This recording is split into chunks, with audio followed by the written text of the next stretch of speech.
यहाँ लोग, ये हम समाज के बेहतरी के लिए अच्छे लोगों को चुनते हैं। यहाँ पार्टी लाइन पे चुनाव नहीं होता है।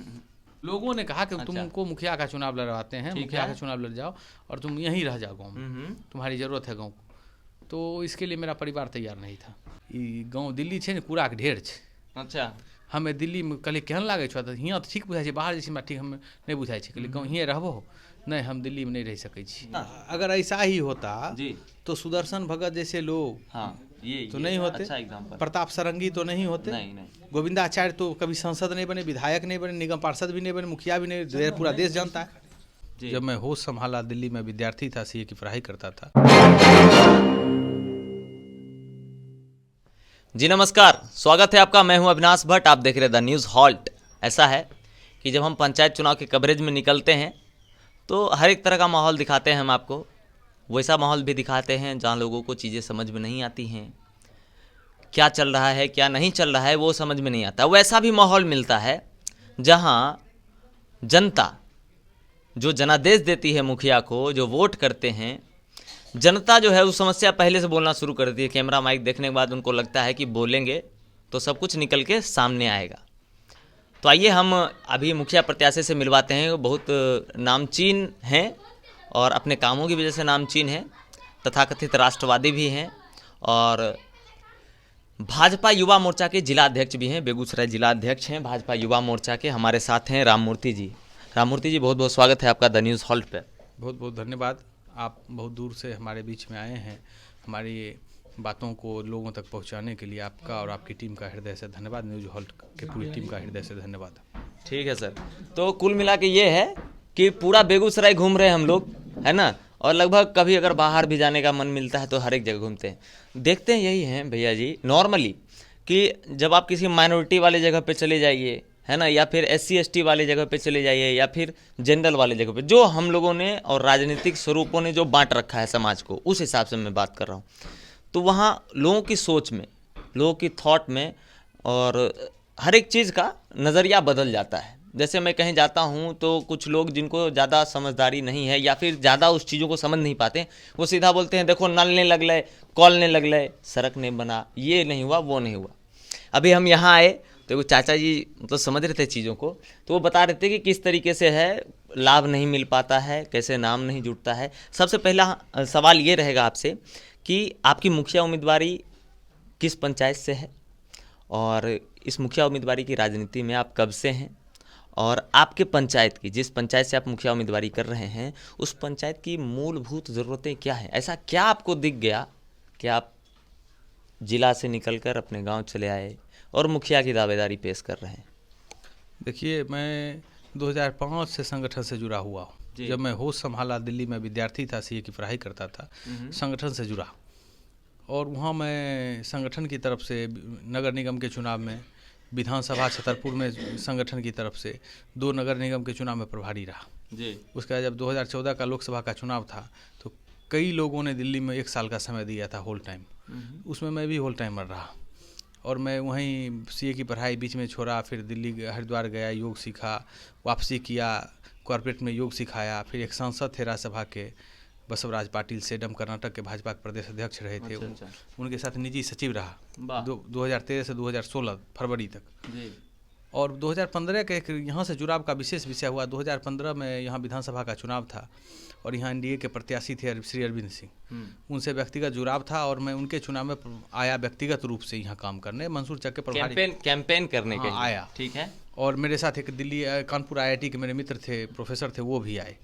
हम दोनों लोग आए और यहाँ के मंसूर चक की राजनीति से और गोविंदपुर 2 के लोगों से रूबरू होने का हमको अवसर मिला उसी चुनाव में। फिर मैं 2016 में सांसद जी के साथ काम कर रहा था, बहन की शादी थी, मैं यहाँ आया तो चुनाव का मौसम आ गया था, सब चुनाव की स्थिति बन रही थी और मैं 2-3 वर्ष से ये संग मेरे मन में चल रहा था, गाँव में रहूँ कि दिल्ली को बेस बनाऊँ। अच्छा, दिल्ली रहूँ कि गाँव रहूँ। 2003 से 16 में 13 वर्ष दिल्ली रहा और वहाँ मैं KN गोविंदाचार्य, बहुत बड़े विचारक देश के हैं, बहुत बड़े चिंतक, मैं उनके साथ जुड़ा हुआ था बहुत नज़दीक से। तो मेरा मन था कि वो कहते थे कि हमारा ज़िला हमारी दुनिया, हमारा देश, हमारा गांव हमारा देश, कि हमारा गांव ही हमारा देश है। देश की जितनी विशेषताएं एक गांव में हमको देखने को मिल सकती हैं और जो एक ज़िला है उसमें पूरे विश्व की जितनी फीचर्स हैं, जितनी अच्छाई बुराई और जो कहिए है वो सब एक ज़िला है। इसलिए अगर हम वास्तव में बदलाव चाहते हैं तो ज़िला को केंद्र बनाएं और गांव को केंद्र बनाएं। तो ये मन में मेरे था, मैं काम भी कर रहा था इस विषय को लेकर। तो मन में था कि मेरे भाई एक भाई हूँ, बाबूजी भी, मेरे बाबा भी, परबाबा भी, मैं गाँव को लेकर बाबूजी को गाँव दिल्ली लेकर गया, मैं संसद आवास में उनको रखा। जब भी लेकिन वहाँ से बाहर निकलते थे बोलते थे बउआ ई गाँव दिल्ली है कूड़ाके ढेर है। अच्छा, हमें दिल्ली में कहलिए केहन लागे छो, तो हियाँ तो ठीक बुझाई, बाहर जैसे ठीक हम नहीं बुझाई। कहलिए गाँव हिएँ रहबो, नहीं हम दिल्ली में नहीं रह सकै छी, गाँव में ही रहे। हम गांव में रहेंगे। अच्छा। हमारे बाबूजी सब खेतीहर है, किसान है। हमको लगा आज न कल तो हमको गांव जाना ही है। फिर लगा जब हम 40 साल 50 साल की उम्र में जाएंगे तो न शहर के लायक रहेंगे न गांव के लायक रहेंगे। तो मन में चल रहा था कि गांव जाएं कि शहर जाएं, यहाँ अच्छी हमारे पास खेती की ज़मीन है और किसान से मेरा परिवार जुड़ा रहा है। जी जी। तो मन में चल ही रहा था, चुनाव में मैं जुड़ा ही था।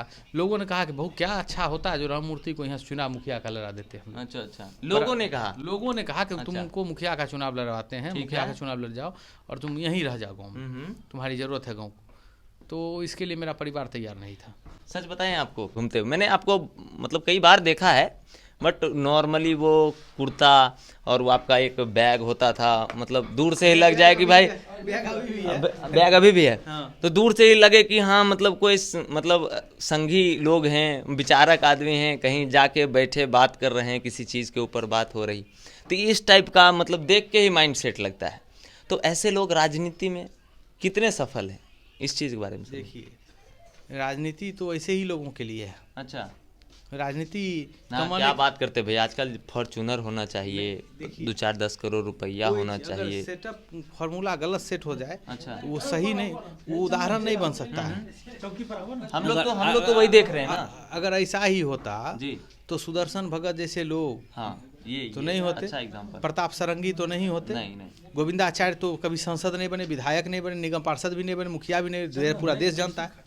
तो राजनीति तो ऐसे ही लोगों के लिए है जो त्याग की भावना से यहाँ आते हैं। राजनीति सेवा है, राजनीति धर्म है, राजनीति समग्र चिंतन है, सेवा है, सरोकार है, पत्रकारिता है, सब कुछ समाज क्या नहीं है राजनीति। पर दुर्भाग्य ये है कि आज के वर्तमान परिवेश में ये सारी चीज़ें इसके बिल्कुल विपरीत है, अगर आप माने या ना माने, पर मैं तो ऐसा ही कहूँगा।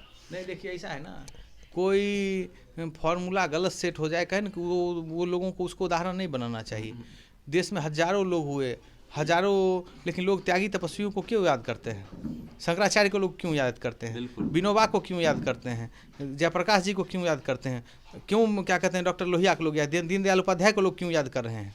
अटल जी तो ऐसे बगलिंग वाली राजनीति से नहीं थे, पूरा देश पक्ष पर सब उनको याद करता है, बड़े सम्मान से उनके प्रति भावना रखता है। तो इसलिए राजनीति सेवा के लिए है, राजनीति सरोकार है। क्या का चुनाव, जिला परिषद का चुनाव, ये त्रिस्तरीय चुनाव जो है, वार्ड का चुनाव, पंच का चुनाव, ये राजनीतिक चुनाव नहीं है, ये सामाजिक चुनाव है। यहाँ लोग, ये हम समाज के बेहतरी के लिए अच्छे लोगों को चुनते हैं। यहाँ पार्टी लाइन पे चुनाव नहीं होता है। हमारे पंचायत में उसका उदाहरण है, मैं आपको बताना चाहता हूँ। जी बताइए ना। हमारे गांव के पहले मुखिया थे मुक्तिनाथ चौधरी जी। अच्छा। इस पंचायत के पहले नॉमिनेटेड हुआ मुखिया बने, बाद में पंचायती राज लागू हुआ तो फिर इलेक्टेड मुखिया रहे, 24 वर्ष मुखिया 24 वर्ष मुखिया रहे। और उसके बाद शिवशंकर झा जी बने, 78 से 2000 तक रहे, 22 वर्ष वो मुखिया रहे। ठीक है। और उसके बाद हमारे जो अभी निवर्तमान मुखिया वो भी 20-20.5 वर्ष मुखिया रहे। तो मुक्ति बाबू जब मुखिया बने तो मुखिया का कोई फंड नहीं था, मुखिया के लिए कोई फंड नहीं था। विधायक को हमारी जानकारी में 20,000 साल का मिलता था, साल का 20,000 विधायक को, तो मुखिया को क्या मिलेगा? लेकिन उनके नेतृत्व अहियापुर चौक एक तार नीचे गड्ढा था, लोग ऐसा कहते हैं, उसको भरवाया उन्होंने। आप अहियापुर से धकजरी की तरफ जाएंगे, दुर्गा स्थान के बीच में बहुत बड़ा गड्ढा था दोनों, तब आज भी एक बड़ा गड्ढा है, उस रोड को बनवाया। पानी का चैनल गांव के चारों तरफ से बनवाया, जिससे बाढ़ का वर्षा का पानी चैनल होते हुए बलान में चला जाए, और बलान का पानी ज़्यादा हो तो वो भी चैनल से बाहर चला जाए, उसकी व्यवस्था कराई। हमारे यहाँ हाई स्कूल बनवाया उन्होंने, पशु अस्पताल की व्यवस्था करवाई। और आपको मैं और बता दूं, उस समय उनके प्रतिद्वंदी में थे रामकृपाल झा जी। उन्होंने 22 कट्ठा जमीन मुखिया का चुनाव हारने के बाद अपनी माँ के श्राद्ध में स्कूल के लिए दान की, और मुक्ति बाबू ने लोगों के सहयोग से उसको 2 एकड़ का फील्ड बनवा दिया। मैंने सत्ता जो विपक्ष है हारा हुआ है वो स्कूल बनवाता है, और सत्ता में जो लोग हैं उसके लिए फील्ड की व्यवस्था करते हैं। यहाँ की राजनीति रही है। यही राजनीति खूबसूरती हिंदुस्तान की रही है सर, है ना, कि कांग्रेस की सरकार हुआ करती थी और अटल बिहारी वाजपेयी को भेज दिया जाता था पूरा विदेश मंत्रालय के टोली के साथ बाहर। तो दूसरा मामला यही जानना चाहेंगे कि अगर इतनी सारी विरासतें आपके गांव में है, आपके पंचायत में है, तो क्या ये सारी चीज़ें सकुशल ढंग से चल रही हैं? अब देखिए, मैं तो अभी खड़ा हूँ, प्रतिद्वंदी रहा हूँ उनका, तो मैं कहूँगा तो होगा कि विपक्ष का काम है विरोध ही करना, लेकिन मैं इसी राजनीति में विश्वास नहीं करता हूँ। देखने का विषय है, तो दर्शक देख रहे हैं आपको, ठीक है ना, दर्शक आपको भी देख रहे हैं, और जो दर्शक आपके पंचायत की देखे ना, तो वो उस जगह को भी देख चुके हैं, तो आप कह सकते हैं जनता अनभिज्ञ नहीं है। 3 किलोमीटर रेडियस का, 4 किलोमीटर रेडियस का पंचायत है, लोग देख सकते हैं। मैं नाम गिना रहा हूँ। आप जाइए हमारे अहियापुर पंचायत भवन पे जी, अहियापुर मिडिल स्कूल के पास है गोविंदपुर 2 का पंचायत भवन। जब अहियापुर ग्राम पंचायत हुआ कर तब से है पंचायत भवन, उसकी अपनी ज़मीन है। देखिए वहाँ जाकर मवेशी बंध रहा है, गाय बनती है वहाँ। एक उपस्कर न फर्नीचर है, न जनरेटर है, न फोटो स्टेट की मशीन है, कहाँ है? आखिर पंचायत भवन है, पंचायत सचिव हैं, मुखिया हैं, वो संसाधन कहाँ है? जाके देखने की बात है। चलिए, तो अभी मैं दिखाऊंगा कल। उसके बगल में पशु अस्पताल, हमारा 2 कट्ठा जमीन है प्राथमिक स्वास्थ्य उपकेंद्र का, उसमें ताला लगा हुआ है। आज से 15 साल पहले वहाँ नियमित कंपाउंडर रहते थे, डॉक्टर रहते थे, जय जय राम नाम था उनका, और लोगों को दवाई मिलती थी फ्री में। वहाँ अब जाके देखिए बंद है। किसका काम है? मुखिया के पास में नहीं, लेकिन मुखिया इसके लिए प्रयास तो कर सकता है। सही बात। आप वहीं जाएंगे तो वहाँ हमारा प्राथमिक, वहाँ मिडिल स्कूल है। मिड डे मील किसके माध्यम से चलना चाहिए? प्रधानाध्यापक के माध्यम से। अभी मुखिया जी ने जिनको सरपंच साहब को प्रपोज किया है पर कैंडिडेट के रूप में, ये सभी लोग पता है उनको कि वो खिचड़ी की ठेकेदारी उस स्कूल में करते रहे। अच्छा। और इस सामने बैठे हैं रमेश रजक जी, ये उप सरपंच हैं हमारे पंचायत के निवर्तमान, अभी पंचायत जीते हैं निर्विरोध ही, नहीं इनके बगल वाले। हाँ जी जी, ये उप सरपंच निर्विरोध पंच फिर जीते हैं। लोकतंत्र में निर्विरोध जीतना बहुत बड़ी बात होती है। दोबारा जीते हैं निर्विरोध, उप सरपंच थे। पूछिए इनसे, एक दिन ग्राम कचहरी लगी है कि वो ग्राम कचहरी में सचिव है था और न न्याय मित्र है, उसके बिना सरपंच कोई लिखित फैसला दे सकता है क्या? अगर लिखित कुछ है तो यहाँ वंशावली छोड़कर यहाँ के लोगों को पंचायती के नाम कुछ लिखित नहीं मिला। और वो मिड डे मील की ठेकेदारी करते थे। स्कूल में जितना कंस्ट्रक्शन हुआ सब की ठेकेदारी उन्होंने किया है। आप जैसा अभी हमारी आपकी बात हो रही थी, आपने कहा कि पिछली बार भी पंचायत के चुनाव में थोड़े से वोट के अंतर से आगे पीछे हुआ। हमको एक चीज़ समझाइए सर। देखिए, जनता का अगर मन होगा तो सर जनादेश मिलेगा ही मिलेगा, है ना, और उसी के मूड से सब कुछ होता है। पब्लिक आपको देख रही है, वो समझती है कि किनको लाना चाहिए और किनको नहीं लाना चाहिए, वो अपने विकास के लिए अपना निर्णय लेती है। तो अगर भविष्य में आपको जनता, आपके पंचायत की जनता जनादेश देती है, आपको मुखिया पद से आसीन करती हैं, तो वैसे कौन से काम होंगे जिनको आप प्रायोरिटी बेसिस पर देखेंगे? मतलब जैसा आप पद ग्रहण किया और फिर कल से उसको देखना। समस्या हमारे यहाँ लोगों की है, हमारे देश में हमने अपनी आँख से देखा है, आप लोगों ने भी देखा होगा, हमारे गांव में अच्छे लोग, संपन्न लोग थे, ज़्यादा तादाद में इस पंचायत में सबसे ज़्यादा ज़मीन वाले लोग हमारे गांव में थे, लेकिन 30% परिवार हमारी याद में है 4 महीना दोनों टाइम उनको गेहूं की रोटी नहीं मिलती थी। अच्छा। अलहुआ, सुथनी, क्या कोदो, सामा खाकर लोग अपना मरुआ खाकर जीवन बिताते थे। हमने अलहुआ खाकर जीवन बिताते हुए लोगों को देखा है। आज खाद्य सुरक्षा योजना मिला, गरीब के घर में अनाज आ गया। इस पंचायत में हमारे गांव का महादलित, इस पंचायत का महादलित अभी खाद्य सुरक्षा योजना का लाभ उसको नहीं मिल रहा है, और जितना लोगों को लाभ, जितना परिवार यहाँ सर्वे होकर गया उससे ज़्यादा लोगों को राशन कार्ड मिला। यहाँ गवर्नमेंट एम्प्लॉइयों को राशन कार्ड मिला रहा है। मैं नाम गिनाऊंगा, 50 गवर्नमेंट एम्प्लॉई को राशन कार्ड, क्या मुखिया जी के स्वयं के नाम से जो कार्ड 4 व्हीलर से चलते थे उनके नाम से अपना राशन कार्ड था। जिनको मिलना चाहिए था जन वितरण प्रणाली का लाभ, उनको नहीं मिल पाया। सबसे बड़ी समस्या ये है। उस कारण से क्या हुआ, जन वितरण प्रणाली से और कार्ड मिला था, आपके नाम का कार्ड उनको, जब तक आधार कार्ड से नहीं था उनके नाम का कार्ड उनको। तो इससे क्या हुआ, ना उनको अपना राशन कार्ड तो बहुत लोगों के पास नहीं था, उनको ना उज्ज्वला का गैस मिल सका, जो उसके माध्यम से इंदिरा आवास, ये जिसको राशन कार्ड रहेगा 5 किलो का उसको इंदिरा आवास मिलता, इंदिरा आवास नहीं मिला। एक परिवार को 1,40,000 से नुकसान हुआ, 5,000 का गैस कनेक्शन नहीं मिला। और प्रधानमंत्री जी के जो महत्वाकांक्षी योजना थी, जिसको आप कहिए ये आयुष्मान का, जिससे 5 लाख रुपये तक का इलाज निःशुल्क होता गरीब का, वो कार्ड नहीं होने के कारण, कार्ड में गड़बड़ी होने के कारण उसको कार्ड नहीं मिला। कितने लोगों को?